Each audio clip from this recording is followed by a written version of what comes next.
Hi, I'm Peter Adamson, and you're listening to the History of Philosophy podcast, brought to you with the support of the Philosophy Department at King's College London and the LMU in Munich, online at historyofphilosophy.net. Today's episode, Footnotes to Plato, Marsilio Ficino.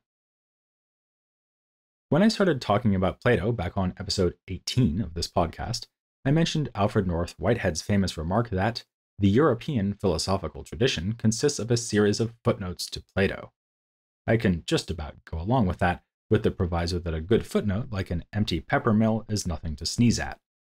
Back when I was a grad student, I found myself in the library one day and realized that I was scanning through an article more or less ignoring the main text and reading only the footnotes. This, I thought, must be some kind of milestone in my scholarly formation, for better or worse. And since those early podcasts on Plato, we've seen time and again that glosses, commentaries, and other exegetical labors have played a central role in the history of philosophy, inside and outside the European tradition. So I mean it as the highest of compliments when I say that no one has written greater footnotes to Plato than Marsilio Ficino. Well, not footnotes exactly, but full-blown commentaries, which Ficino produced in addition to his full Latin translation of Plato's dialogues. As we saw last time, Ficino tells us himself that this prodigious feat of scholarship was done at the behest of the Medici. He even read from his translations of Plato to Cosimo de' Medici while the latter lay on his deathbed. That was in 1464, the year after Cosimo's gift to Ficino of a villa on the outskirts of Florence. Heady stuff for a young scholar who was still in his early 30s, having been born in 1433. Originally, he planned to become a doctor like his father before him, and Ficino never entirely lost his interest in medicine.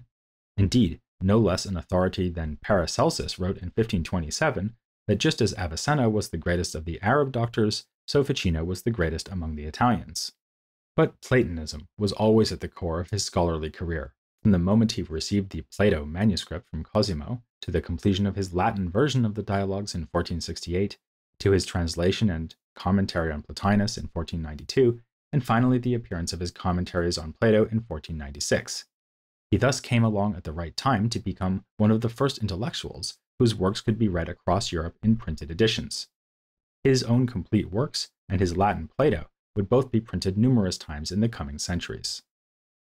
Ficino was also a devout Christian, who was ordained a priest in 1473 and became a canon of the Florence Cathedral in 1487. He saw, or claimed to see, no conflict between his devotion to the faith and his devotion to pagan Platonist texts. To the contrary, he believed that Platonism was part of God's plan for humankind. In a work called On the Christian Religion, he argued that late ancient Platonists, pagan though they may have been, were actually influenced by Christian ideas in their interpretation of Plato.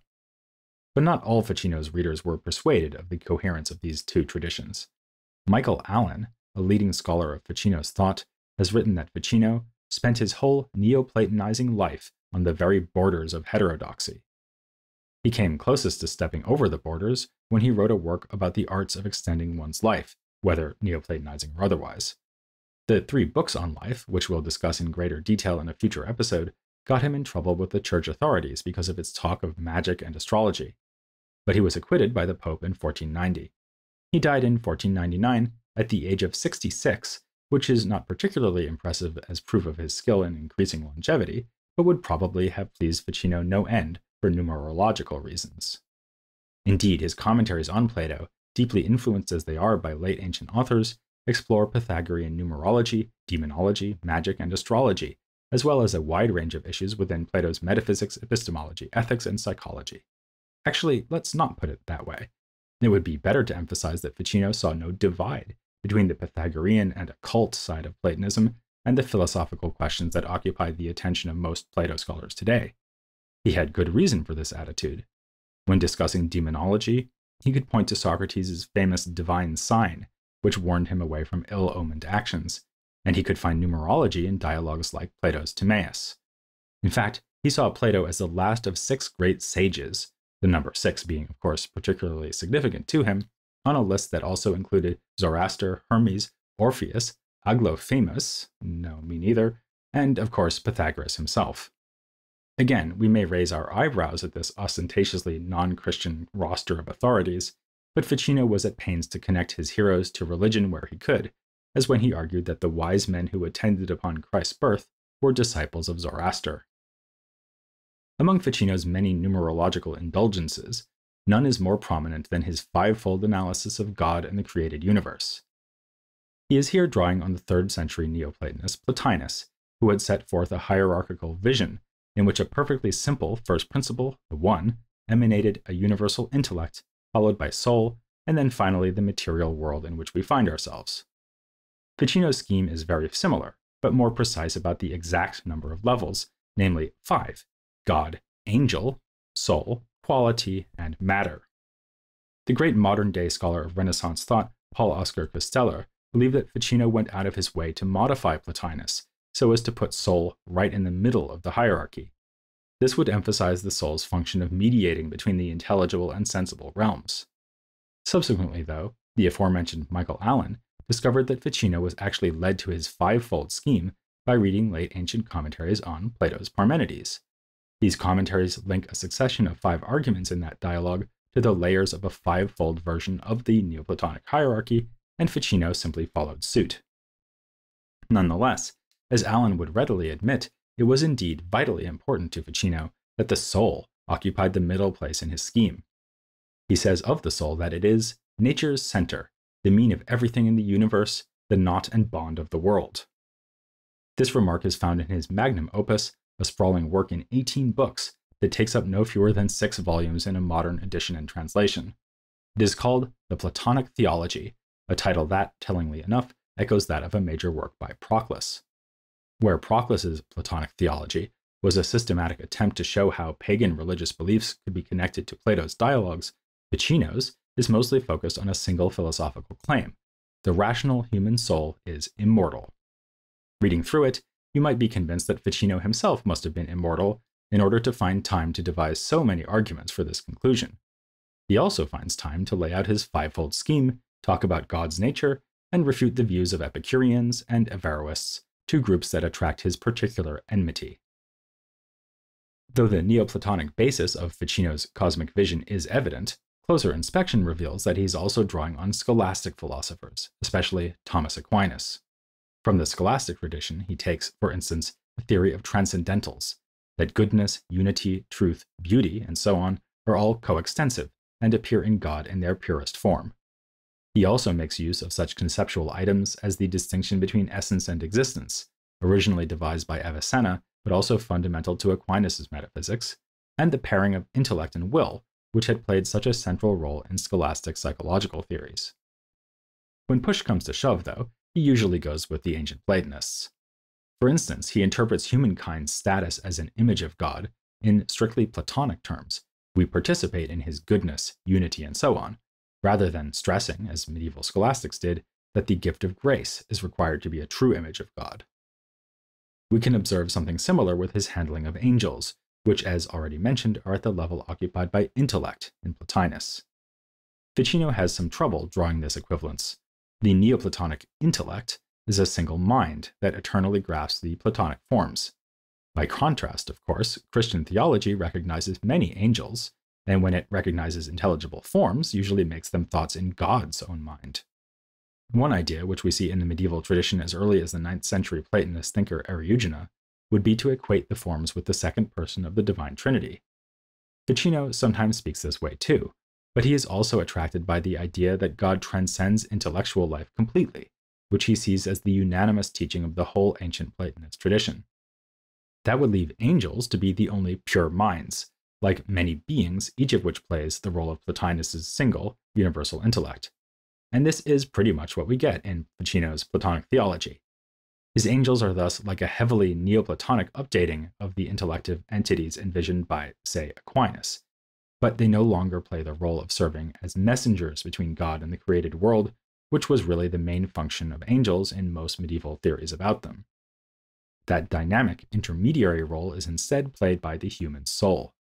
It reaches down to the body, giving it life, but also reaches up to the divine, at its best even attaining something like the intellectual understanding of an angel. Like Plotinus, Ficino exhorts the soul to turn away from the body and its concerns. We achieve knowledge not so much by studying the natural world, as by learning to avoid its distractions. Some more materialist philosophers would deny this. These would especially include the Epicureans. As we saw in a previous installment, early on in his career, Ficino was enamored of Lucretius and Epicurus, but he turned against them, destroying an early work of his devoted to Epicurean thought. Here in the Platonic Theology, they appear only as opponents to be refuted, who can offer no cogent argument for their physicalist view of human nature. Against their down-to-earth, empiricist theory of knowledge, Ficino argues that the soul has many functions it performs without sensation. He also offers the occasional picturesque image to encourage us to lift our minds. The soul that takes itself for a body, he says, is like a child looking down a well and thinking that he is the reflection he sees at the bottom. The intermediate position of soul exemplifies a favorite type of argument found throughout the Platonic theology. It's a line of thought taken especially from Proclus, who in turn got it from Iamblichus, who in turn was inspired by the mathematical musings of Pythagoreanism. It's appropriate that the argument came to Ficino through a chain of authorities, since it has to do precisely with the continuity of the metaphysical chain that holds the whole universe together. A basic assumption of their late Neoplatonism is that between any two extreme terms, there must be a mean term. In arithmetic, this would be something like 4 as a mean between 2 and 6.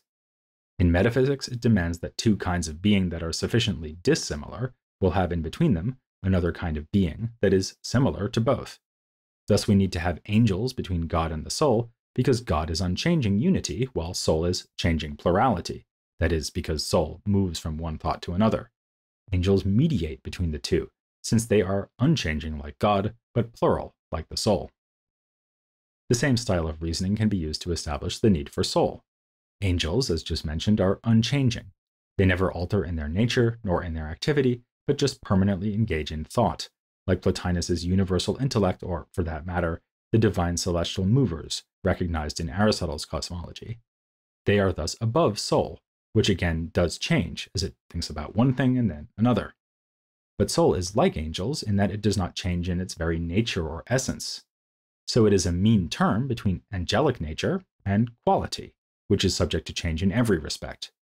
Here we might think of the way that qualities such as heat or color become more or less intense and disappear altogether.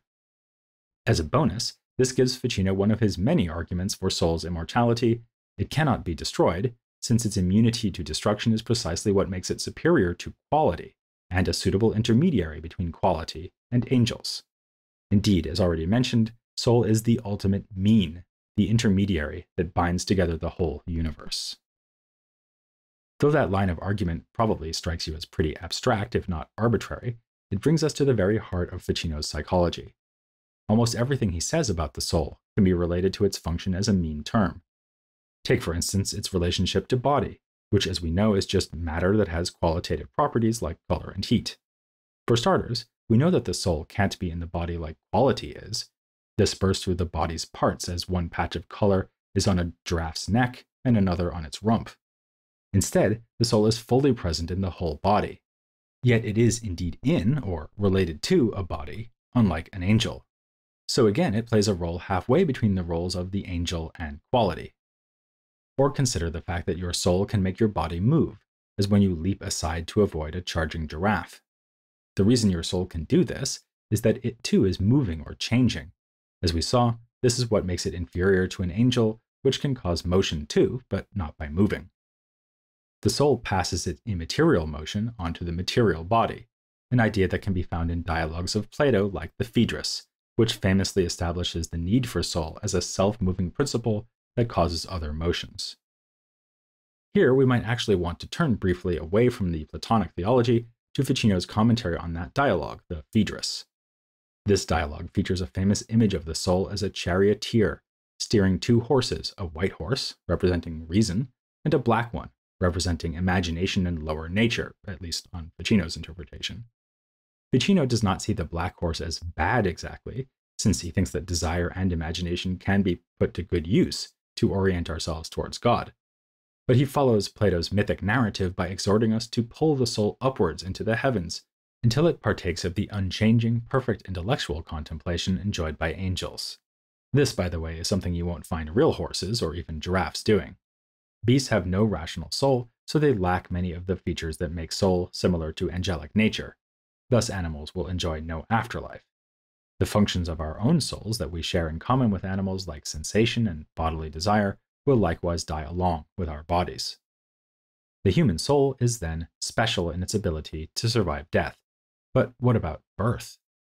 Plato and his late ancient followers were very clear that our souls have existed already before we came into our bodies. This was problematic from a Christian point of view. And still worse, Ficino could read the Pythagoreans and Plato saying that the soul may previously have been in other bodies, even the bodies of animals, and that if we live badly, we will be reborn the next time as beasts. This must have been rather embarrassing for Ficino, but to his credit, he does not try to hide the Platonic teaching. He mentions the theory of reincarnation, but dismisses it as merely poetical and not philosophical, a kind of metaphor in which life in an animal body represents living as if one were a beast. As for soul's existence before birth, Ficino rejects this outright. If souls found themselves in a state of complete freedom, they would never be willing to enter into bodies in the first place. He has to walk a tightrope here, insisting that the soul's nature means that it can never stop existing, even though it started existing. His idea is that soul can, so to speak, keep itself existing under its own steam. Its capacity for self-motion is a sign of this, and as a pure form it has no potentiality for being destroyed or, for that matter, generated out of matter. Yet soul is not self-causing. Though it is not generated, it is indeed created, meaning that it acquires existence from some other source, namely God, who creates it without creating it from matter. You might notice that I keep going back and forth here between talking about soul and souls, leaving some unclarity as to whether I am talking about a single principle that is part of a cosmic hierarchy or many life-giving principles that belong to individual humans. That's a habit Ficino has himself, but he came by it honestly, since Plotinus does the same thing. Ficino's more careful formulations show that the single universal soul is simply that of the physical cosmos, the famous world soul introduced by Plato in the Timaeus. While Ficino is happy to accept this doctrine, he firmly rejects what may look at first like a similar idea, which is that there is a single mind shared by all humans. This, of course, is the theory of Averroes that caused so much trouble back in the 13th century.